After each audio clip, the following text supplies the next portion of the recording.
katsomaan ja hain paikka. Yhtäkkiä me kuulin, että koira haukkuu 100 metriä niin kuin minusta sinne, mistä pääsin tullutkin, siellä päin haukkuu koira, suurin piirtein 100 metriä kuulin. Ja ilmoitin tuommoista, että koira haukkuu tuossa minun vieressä.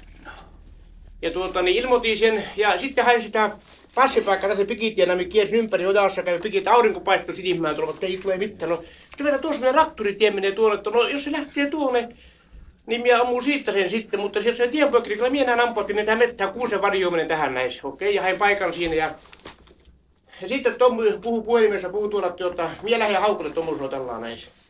Minä että no selvä, yhtäkkiä mitä on sitten, ei hyvä näkö, tuo haukku, nyt tuolla haukku lähti tuolle. Loittunemaan Törmäsjärveen päin menemään tuo haukku.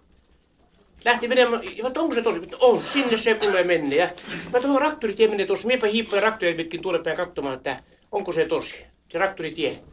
Niin kuin tästä tuohon vännikköön meni suurin piirtein, että ei sinne se menne, että miksi se menee hirveä. Ja juoksin tavallaan, että miksi se menee hirveä, että koira loks, koira vaikka loks panee koira. Ja kuuntelepa, ja hirvi meni. Huomenta. Kuuntele, no niin, ja hirvi meni ja koira haukkuu perässä. Ja kuuntelepa, loksutti perässä.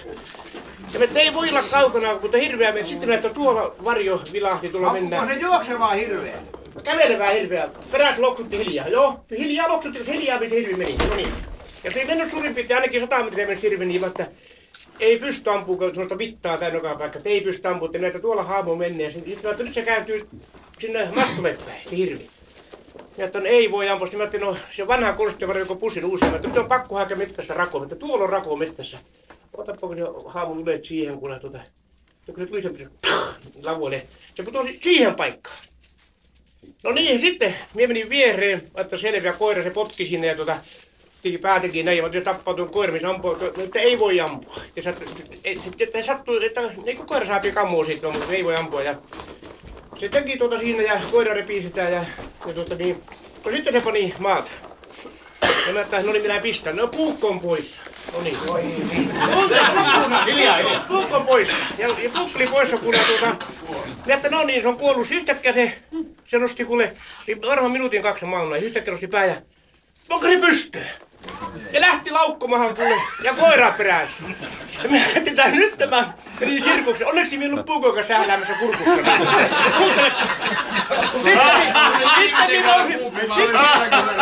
Sitten minä nousin kuule pystyyn ja mä ei paistele. Ja tää kiittyi täältä.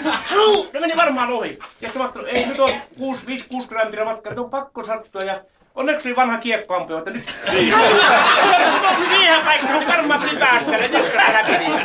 Ne oliko minä haukkunen? Minä haukkunen. Et mennyt.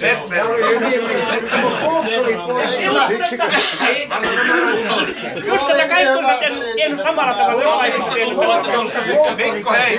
Mikko, minä kysyn sulta. Voisitko sä ottaa sen huomenna nauhan matkaan? Voisitko samaan jutun selittää siihen? Se on nauhala. Hyvä. Ihan oikein. Se on nauhala jo. Kylppiuutisten kädessä.